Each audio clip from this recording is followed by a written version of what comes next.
A dream turned into a nightmare. 32-year-old Mandabane says she wanted to become a police officer, but her training turned into a horrible experience due to her sexuality. She says she saw hope when she was recruited in April. However, in June, her experience became unpleasant when her male trainer allegedly made sexual comments about her physical appearance. He started to make comments about me having lost weight. Initially, I thought it was genuine concern. Up until then, it got to a point where he started to mention my breasts that are no longer showing. And I didn't take it to heart at that time. It was uncomfortable, but I just brushed it off. The young woman says the endless torment and comments became humiliating and unbearable and led to her depression. Mandabane says this triggered the trauma of her ordeal of corrective rape. For the mere fact that he was a very noble guy in the college and is somebody that's known, like, who am I going to tell? What am I going to say? You understand? How are they going to understand what I'm going through? But at the same time, I can't stand this. So I was caught between having to go back home and leaving this opportunity that I waited for so long. And I honestly didn't see a way out. And that is when I decided, you know what? Might as well just take my life, and then I know that I don't have to deal with any of the two.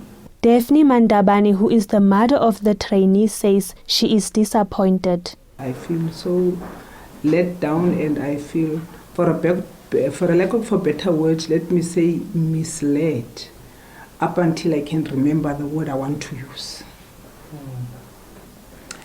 Yeah, because I handed over my child, in my opinion, in the hands of an institution that I think it stands for the protection and promotion of rights of human beings in terms of safety. And I felt so disappointed to get a phone call from my child indicating that I must go and fetch her.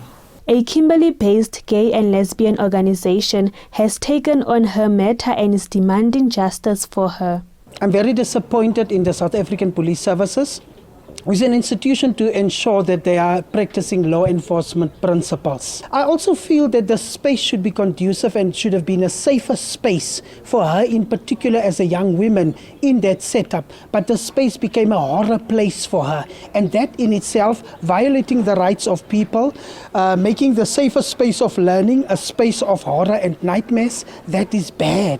General Masemola has instructed that an investigation into the matter be fast-tracked. The National Commissioner of the SAPS, General Fanie Masemola, is aware of the matter and has directed investigations into all allegations made be fast-tracked. The SAPS does not discriminate against any sexual orientation and gender identity of any individual and treats all people fairly regardless of gender, race, ethnicity, and gender identity. Furthermore, the SAPS treats all allegations of sexual harassment with the utmost care and urgency in line with its sexual harassment policy.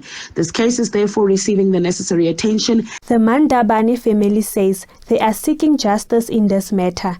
She says she feels robbed of an opportunity to join the men and women in blue by speaking up.